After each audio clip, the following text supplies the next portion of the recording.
will give his evaluation. The dinner where Mrs. Trump joined was in such a truly relaxed atmosphere that we almost forgot how time flew.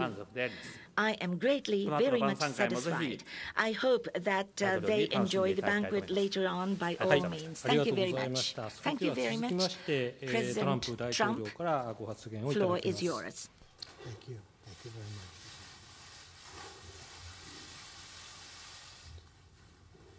Well, thank you very much, Shinzo. And this has been a truly enjoyable trip and one where we're accomplishing a lot. And I agree with you that our relationship is extraordinary. And I agree with you also that there has never been such a close relationship between the leaders of two countries, these two countries, Japan and the United States. So it's been great to be with you, and we'll be spending a lot of time with you over the years. Melania and I are deeply grateful for the warm welcome we've received in your remarkable country, and that's what it is. It is a remarkable country.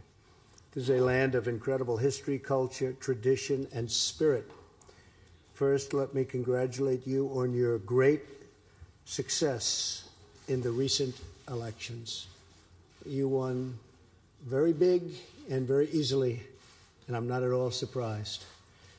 We both share in common and really a deep loyalty to our citizens and a deep faith in the destiny of our people, and also our people and our countries working together.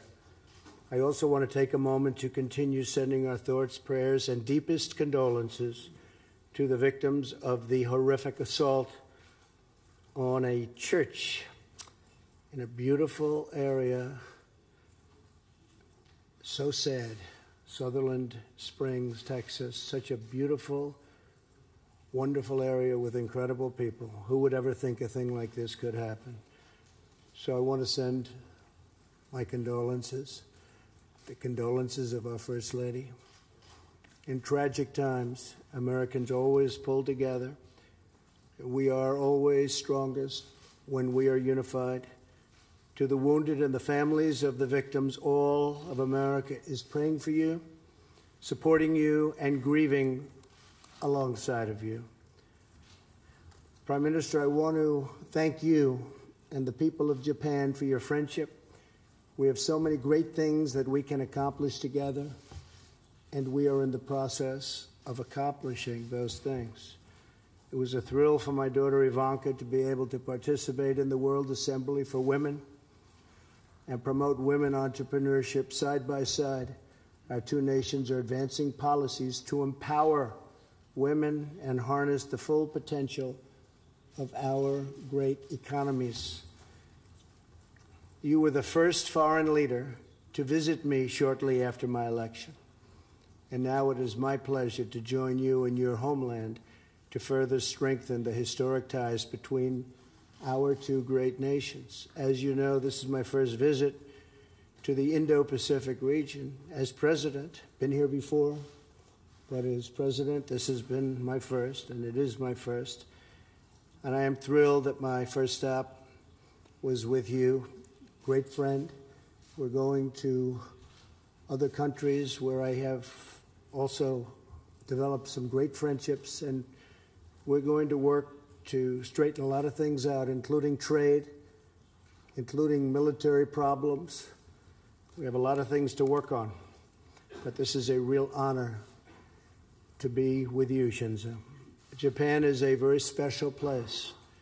The Japanese people are thriving. Your cities are vibrant, and you've built one of the world's most powerful economies. I don't know if it's as good as ours. I think not. Okay?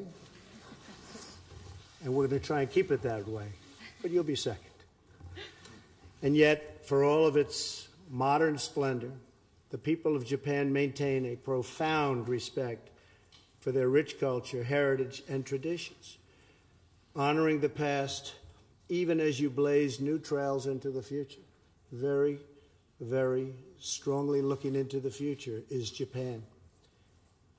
You demonstrate every day that the respect for history and heritage is the true foundation for progress. Our nations share an enduring bond. America and Japan face many challenges, many opportunities. There are many things we face, but we will be facing them together in friendship and as allies. Most importantly, we're working to counter the dangerous aggressions of the regime in North Korea. The regime continued development of its unlawful weapons programs, including its illegal nuclear tests and outrageous launches of ballistic missiles directly over Japanese territory, are a threat to the civilized world and international peace and stability. We will not stand for that. The era of strategic patience is over. Some people said that my rhetoric is very strong, but look what's happened with very weak rhetoric over the last 25 years. Look where we are right now. Prime Minister Abe has also shared with me the tragic stories of Japanese young people whom North Korea has abducted over the years. Together, we met with the parents of Megumi Yakoda, who was abducted as a young girl in 1977. No child should ever be subjected to such cruelty. No parent should ever have to endure 40 years of heartbreak. We also had a young, wonderful man in our country, Otto Warmbier. We all know the story of Otto. It's a horrible story, a sad story, and we can't let that happen. Cannot let that happen. The United States of America stands in solidarity with the people of Japan against the North Korean menace. History has proven over and over that strong and free nations will always prevail over tyrants who oppress their people. Our powerful and enduring U.S.-Japan alliance includes more than 50,000 members of the United States military stationed right here in Japan. In addition to that, we have 33,000 stationed in South Korea. American and Japanese military personnel train together, work together, and will stand together to defend the security and sovereignty of both of our countries. I want to thank the entire Japanese people for acting as such gracious hosts and strong partners for our men and women in the armed forces. America is also committed to improving our economic relationship with Japan. As President of the United States, I'm committed to achieving a fair, free, and reciprocal trading relationship. We seek equal and reliable access for American exports to Japan's markets in order to eliminate our chronic trade imbalances and deficits with Japan. We're working on that, something we've all been working on very hard from the very beginning of our meetings. As we continue to pursue closer economic ties, I believe it will create new and exciting opportunities to achieve greater prosperity in both of our nations and to advance new frontiers in science, medicine, and technology.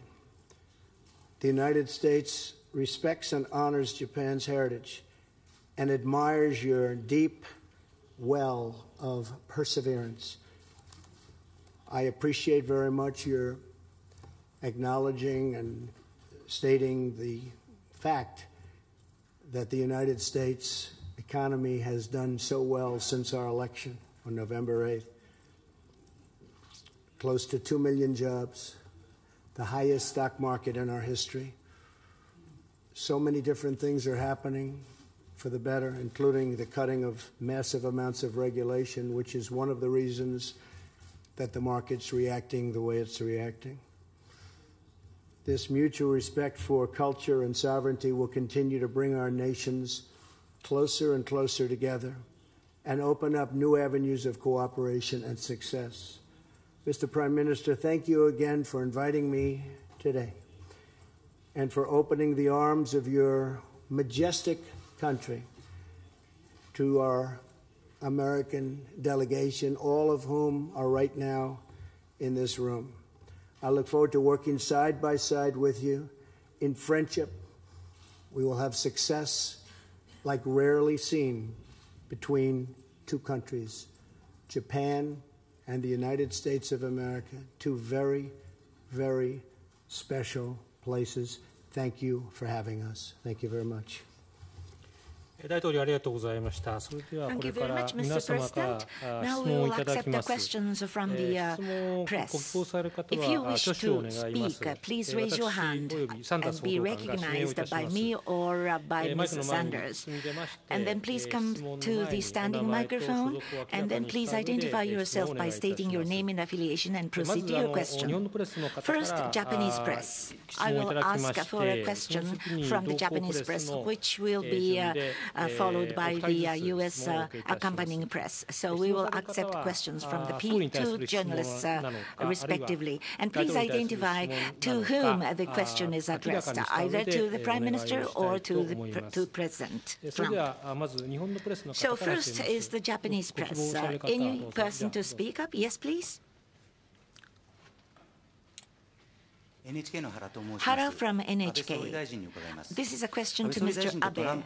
Prime Minister and President Trump have agreed on maximizing the pressure toward the relinquishing of nuclear development by North Korea.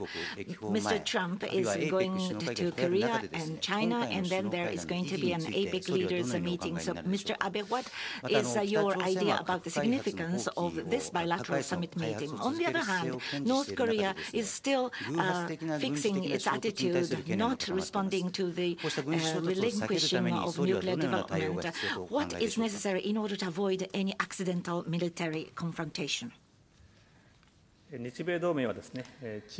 While Japan-US alliance being the foundation of the regional peace and prosperity, precisely when Japan-US partner strongly, the peace of this region becomes unshakable. From that perspective, I consider that this time we were able to reaffirm strong bonds and ties between Japan and the United States on this opportunity of the visit of President Trump. This was quite significant for the regional peace. On the North Korean situation, between President Trump and myself, we confirmed that we are together 100%. We will enhance the pressure that the entire international community exercises over North Korea to the maximum extent by both Japan and the United States collaborating and working toward China and Russia. No one likes conflicts. I don't like it, Mr. Trump, neither. But North Korea continues its provocation against the international community, so we need to collaborate in the international community so that they change their policy. We must exercise our pressure, and from the North Korea, we will change our policy, so please come to talk to us. I think this is what is most important that we expect, and we have a complete agreement with President Trump. And together with many countries, I'm sure that we share in the same thinking. Also, the free and open maritime order based upon the rule of law is the foundation of the stability and prosperity of the international community. This time around, as the first leg of his tour in Asia, President and I were able to reaffirm that both countries will make efforts looking toward the Indo-Pacific, which is free and open, very significant. There will be APEC leaders meeting and EAS summit meeting. In these meetings, I'd like to take leadership in driving this kind of discussion. So, free and open Indo-Pacific strategy. If any country would agree with this strategy, with whatever country, we can collaborate for the implementation of this strategy. So we will continue to have partnership between Japan and the United States so that we can contribute jointly to the peace and stability of the region. Thank you. Sanders-san. The United States' first question will go to Steve Holland from Reuters.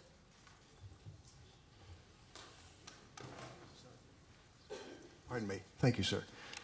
In response to the Texas shooting, what policies would you support to reduce these violent actions? Is gun control the answer? And secondly, you spoke yesterday about the warmth of the North Korean people. What's your message to their leader, Kim Jong-un, as you prepare to head to South Korea tomorrow? And if I could ask the Prime Minister a question as well, could you respond to what the President said this morning, that trade is not free and reciprocal with the United States? Thank you. Well, as far as the North Korean people are concerned, Steve, I think that these are great people. They're under a very repressive regime, and I really think that ultimately I can tell you this, that I hope it all works out. It'll be better for everybody. Certainly would be better for North Korea, but it would be better for everybody. So we hope that's going to take place. As far as your second question, which is really the first part of your question, I think that mental health is your problem here. This was a very, based on preliminary reports, very deranged individual, a lot of problems over a long period of time. We have a lot of mental health problems in our country, as do other countries. But this isn't a guns situation. I mean, we could go into it, but it's a little bit soon to go into it. But fortunately, somebody else had a gun that was shooting in the opposite direction. Otherwise, it would have been as bad as it was. It would have been much worse. But this is a mental health problem at the highest level. It's a very, very sad event. These are great people and a very, very sad event. But that's the way I view it. Thank you.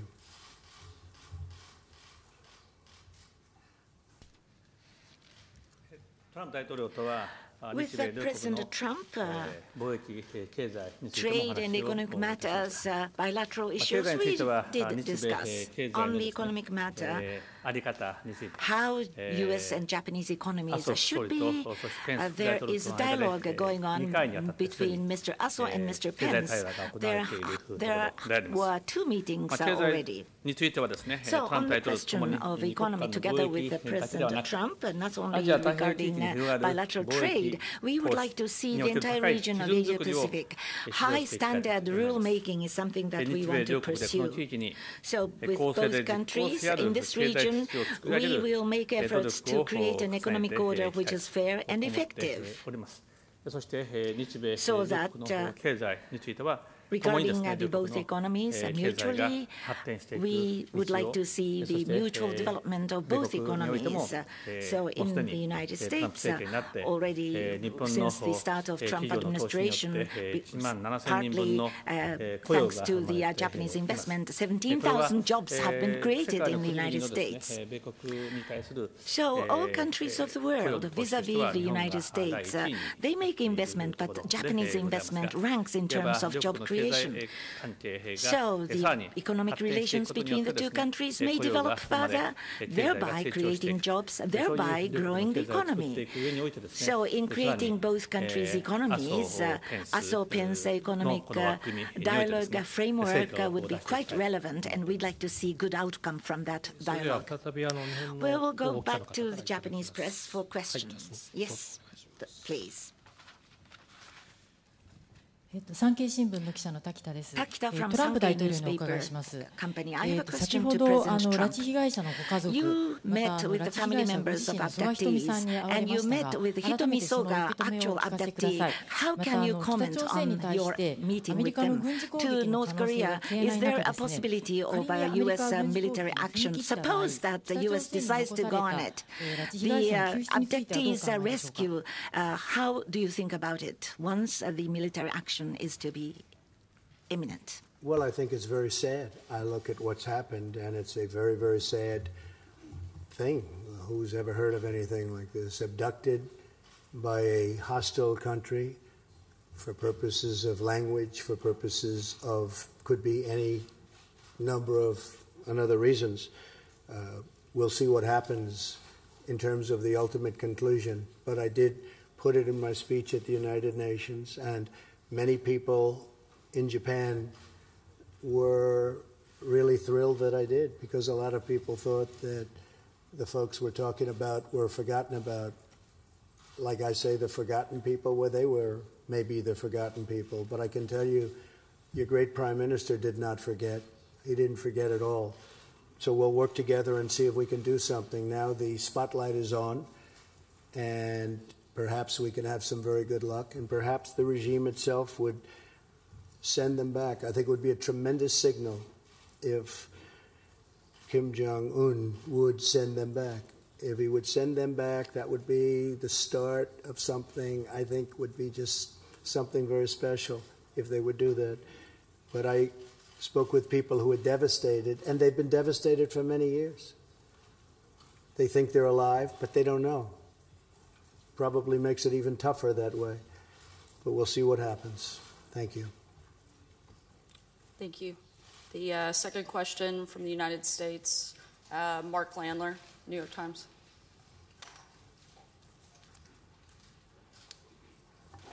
Thank you very much. My first question is to President Trump. Mr. President, you've spent the last 2 days reaffirming the U.S.-Japan alliance, and you've begun sketching out this vision of a free and open Indo-Pacific. But in 2 days, you're going to travel to China, a country that is neither free nor open. So my question is, how can the U.S. be a force for freedom and openness in this region without inevitably coming into conflict with China? And then to the Prime Minister, Mr. Prime Minister, the President has spoken on many occasions in the past about hoping to see the Japanese take a strong role in their own defense. He'd like to sell Japan military equipment. And there have been press reports that the President was disappointed that the Japanese didn't shoot the North Korean missile out of the sky, the one that was shot over Hokkaido. I'm wondering, did this subject come up, and what message did you have for the President about the role you'd like to see Japan take in its defense? Thank you, Mark. I will say, if I could just take a piece of the Prime Minister's answer, he will shoot them out of the sky when he completes the purchase of lots of additional military equipment from the United States. He will easily shoot them out of the sky, just like we shot something out of the sky the other day in Saudi Arabia, as you saw. And that was a very rapidly moving missile shot out of the sky. That was a needle in the sky, and it was hit immediately and exploded without damage. So one of the things I think that's very important is that the Prime Minister of Japan is going to be purchasing massive amounts of military equipment, as he should. And we make the best military equipment by far. We'll be purchasing it from the United States, whether it's the F-35 fighter, which is the greatest in the world, total stealth, or whether it's missiles of many different kinds. It's a lot of jobs for us and a lot of safety for Japan and other countries that are likewise purchasing a lot of military equipment from us that, frankly, a year ago and 2 years ago were not. As far as China is concerned, my relationship, as you know, with President Xi is also excellent. I like him a lot. I consider him a friend. He considers me a friend. With that being said, he represents China. I represent the United States. His views are different on things, but they're pretty similar on trade. The problem we have with China is that for decades they've been, it's been a very unfair, let me be very kind to previous administrations, it's been a very unfair trade situation. Our trade deficit is massive. It's hundreds of billions of dollars a year. Anywhere from $350 billion to $504 billion, and that doesn't include intellectual property. And we've already started discussions with China because it has to come down. It has to come down. And that has to do with really free trade, fair trade, or reciprocal trade. And frankly, I like reciprocal the best of the group, because when you explain to somebody that you're going to charge tariffs in order to equalize, or you're going to do other things, some people that don't get it, they don't like to hear that. But when you say it's going to be reciprocal, that we're going to charge the same as they're charging us, the people that don't want a 5% or a 10% tariff say, oh, reciprocal's fair, and that could be 100%. So it's much more, Mark, understandable when you talk about reciprocal. And reciprocal trade is very important to me. We have many countries, not just China, or Japan, or so many others that we see. I mean, we have one country that charges us 100% tax if we sell things into that country. And yet, when they sell the same product into our country, we charge them nothing. Now, I've been against that for a long time, and you will be seeing we do things about it. Now, it also takes a period of time to do that, because as you know, you have statutory limitations in time. You have to put out notices. You have to wait 90 days before you can put out the next, and then you have to wait another 120 days, and then a 30-day. Now, much of this has already been caught up. Some of it was unnecessary statutorily. But you will be seeing things of countries that have been treating the United States and the United States worker and companies, because I view the companies not as a company, I view it as an extension of the worker, but that have been treating our companies, our country, and our workers very unfairly. You will be seeing that the United States will take very, very strong action. It's already started, but most of the legal foundation has now been done. And you're going to see a very big difference, and it's going to happen very soon because the United States, by many countries, has been treated very, very unfairly when it comes to trade. Thank you very much. Regarding Japan, defense equipment, a lot of them we purchase from the United States. North Korean situation becoming very tough. The Asia-Pacific security situation becoming very tough. We qualitatively and quantitatively we have to enhance our defense capability. As the President mentioned, F-35A is a case in point. SM-3, Block 2A is another plan for purchase from the United States. Aegis vessels, the quality and the quantity must be enhanced. In that process, we will be buying more from the United States. That is what I'm thinking. Now, North Korea launched missiles immediately after that. We traced them. We were able to grasp and trace where they were going. Missile defense is something which is based upon the cooperation between Japan and the United States. Missile defense system is a cooperation between the two countries. For the intercepting and shooting down, if it is necessary, of course, we will do that. If it is necessary, but in doing so, U.S. and Japan will closely coordinate our actions. Thank you. Thank you very much. With this, we will end the joint press conference by the two leaders of Japan and the United States. Thank you very much, ladies and gentlemen of the press. See you later.